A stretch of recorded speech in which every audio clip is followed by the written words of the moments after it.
Assalamualaikum warahmatullahi wabarakatuh. Rekan-rekan sekalian, kembali kita berjumpa di Jejak Semesta 65 Channel. Semoga kita semua dalam keadaan sehat walafiat di bawah lindungan Tuhan Yang Maha Kuasa. Dan semoga juga kita, saudara-saudara sekalian, kita semua senantiasa dilancarkan kemudahan dalam beraktivitas sehari-hari. Kawan-kawan sekalian, dampak dari pernyataan Bawaslu beberapa hari yang lalu yang kemudian menjadi kontroversi ya, banyak ditanggapi oleh para ahli. Hari ini juga sekurang-kurangnya ada beberapa ahli yang memberikan tanggapan, dianggap tidak adil Bawaslu melakukan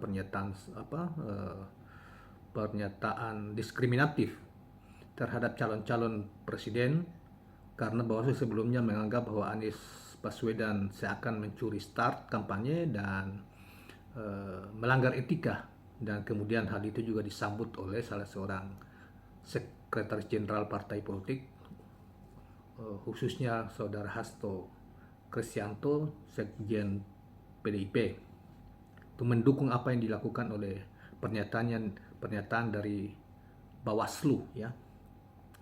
Hari ini saudara sekalian, ada dari Profesor Doktor ahli atau pengamat politik, Profesor Siti Zuhra. Pernyataannya dimuat di Gelora Media 18 Desember ya. Bukan hari ini, dari kemarin sebetulnya ya. Di 18 Desember 2022 dengan judul "Jika Anies dianggap melanggar etika pemilu, Ganjar dan Erick Thohir juga harus kena." Ya. Demikian juga di Direktur Eksekutif IPO ya. Tapi nanti sebentar kita bacakan duluan yang dikemukakan oleh Profesor Siti Zuhra ini. Komisioner Badan Pengawas Pemilu Bawaslu Puadi menyebut mantan Gubernur DKI Jakarta Anies Rashid Baswedan melanggar kode etik kepemiluan lantaran telah melakukan kampanye terselubung atau mencuri start kampanye ke berbagai daerah. Merespon hal ini, analis politik Badan dan Inovasi Nasional BRIN ya. Jadi beliau ini juga anggota dari BRIN juga ya. Siti Zuhra menuturkan Bawaslu harus membuktikan Anies melakukan pelanggaran. Kata Siti Zuhra, jika terbukti harus diproses. Namun demikian, Siti Zuhra berpendapat jika Bawaslu menilai Anies mencuri start kampanye, maka Ganjar dan Erick Thohir juga seharusnya kena dugaan pelanggaran pemilu. Menurut Siti Zuhra, kalau Anies tidak mengkampanyekan diri dan hanya hadir untuk acara silaturahmi atau mungkin seminar, tidak bisa dikatakan kampanye terselubung. Mas Ganjar juga melakukan itu. Kena semua nanti. Pak Erick Thohir juga melakukan dengan masa besar dan dia menteri. Ini Anies pengangguran. Dia Bawaslu kalau yang punya tata krama banget, itu aturan mainkan siapapun yang menjabat. Katanya Siti Zuhra di Hotel Akmani, Jakarta Pusat, Minggu. Menurutnya Bawaslu merupakan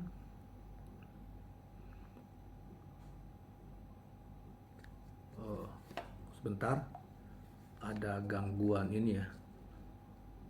Jadi menurutnya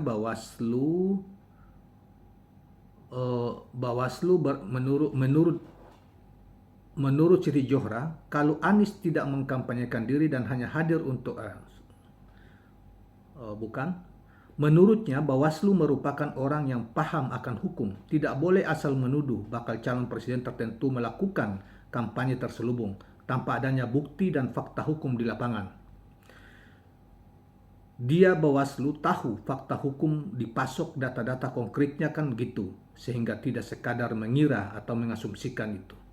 Tuturnya menutup komentar beliau.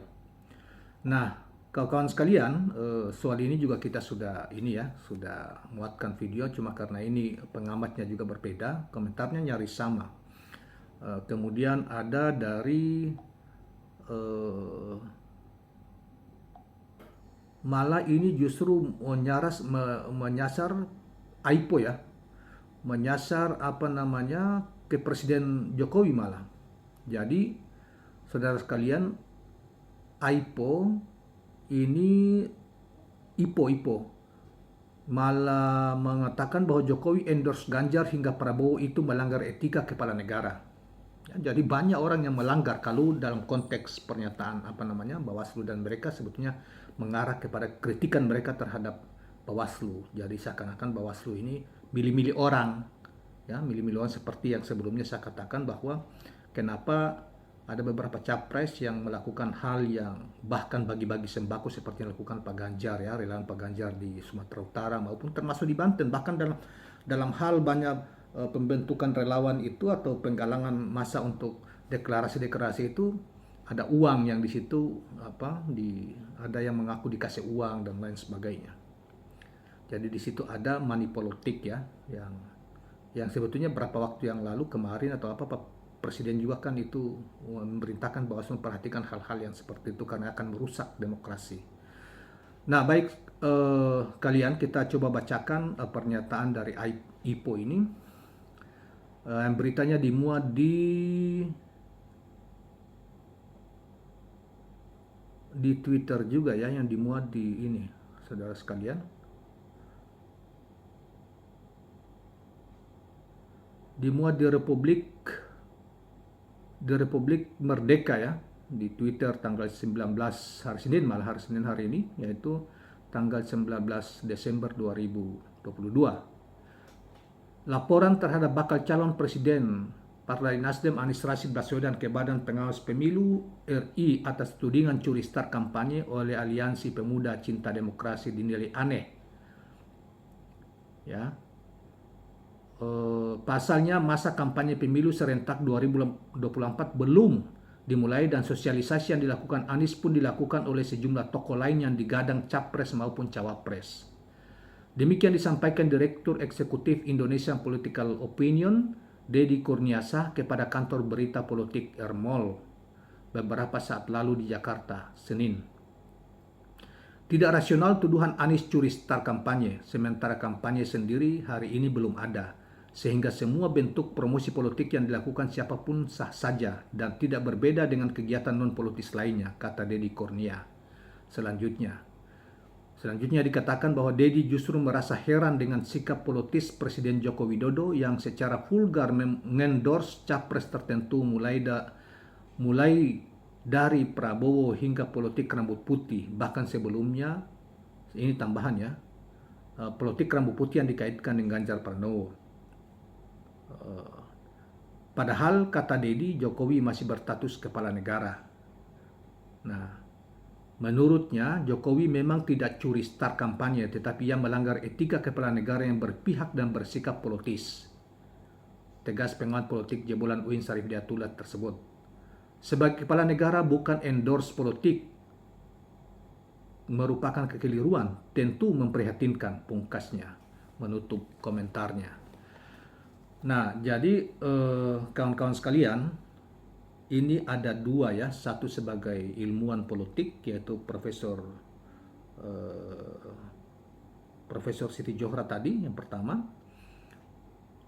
dan satu sebagai pengamat sosial politik dari Deddy Kurniasah dari jebolan UIN Syarif Hidayatullah Jakarta, yang merupakan direktur eksekutif dari IPO. Nah, saudara sekalian, ini akibat dari pernyataan yang menurut saya juga keliru. Sebelumnya kita sudah muat secara itu dan juga dibantah oleh salah satu pengamat politik juga. Tapi ini karena pengamatnya berbeda dan ada dicoba dijelaskan bahwa sebetulnya ada yang lebih vulgar, yaitu dilakukan oleh Erick Thohir maupun oleh Ganjar Pranowo bahwa relawannya bagi-bagi sembako, malah mempengaruhi orang dengan